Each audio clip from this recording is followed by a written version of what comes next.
Hi. Good weekend. I've got a few poems for you tonight. My first two are about Norfolk, about its rural places, its fields, its Can you speak up a little bit? Yeah, sorry. So my first poem is about autumn. The curtain falls on the stage of summer. A new act enters. The audience grows quiet. Brave Leo is searching for a place to rest among the growing damp and a gathering dust.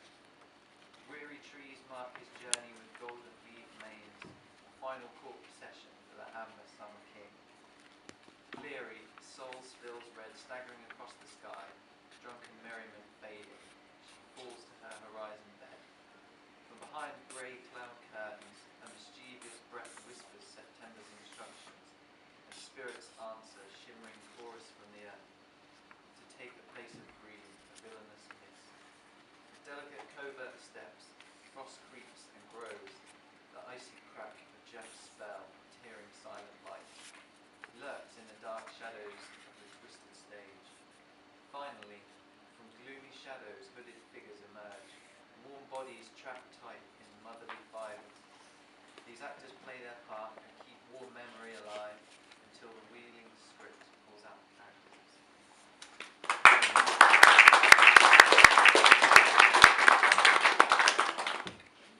This poem is about one of my favourite views.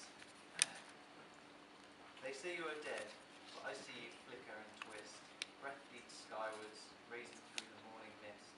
Life buzzes in your green veins, guarding precious tended beds, rows of dark earthworks, across a vastness spread. They say you no longer matter, you lie forgotten to the greater, but some still remember, ancestors calling you creator. A sky filled with voices, how the river valley bore us. The smoked home calls, brothers and sisters look for us. They say we are too slow, but our souls remember an older rhythm, trusting hands guided by memory of twisted oaks and their wisdom. Sometimes the sky splits asunder, and tears fall over what has come, since we lived between the trees, forest daughters and meadow sons.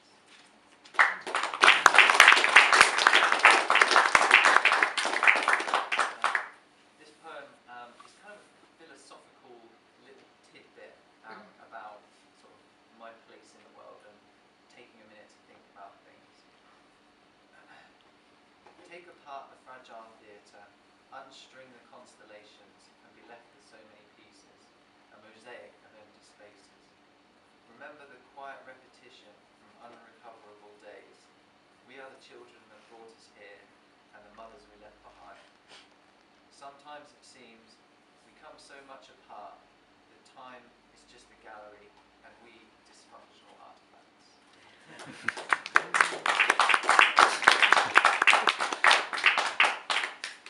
And I'm going to read the first poem I ever wrote. It was back when I was 16, after my first day in a proper job, and it's called Worker's Poem. How many hours do you work a day? Well, I guess you have to. There's bills to pay. Got to work to keep the country ticking. All in this together, the debt is crippling. But is that what you really believe? The line they feed you? Don't be naive. You're slaving away in your job, always bored, while the wealth you create is wasted on war. But you're working to pay for the things you enjoy, a house, a car, the latest toy. But ask yourself, is it really worth it? You only get one life. Want to spend it doing this shit? The property will just weigh you down. They'll use a mortgage to keep you bound, keep you working day and night, while the possessions you crave remain out of sight. So quit that job, forsake their bribes. Get the one you dreamed of when you were a child.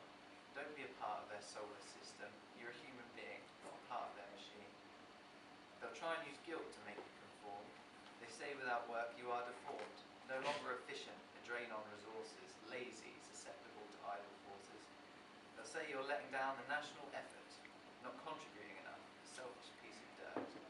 Once you see through their perverted delusions, the threats become empty, nothing but illusions. And once relieved of our greedy concerns, we'll be free at last to enjoy the freedom we've earned. A new age of dignity and liberation without their agenda and its manipulation.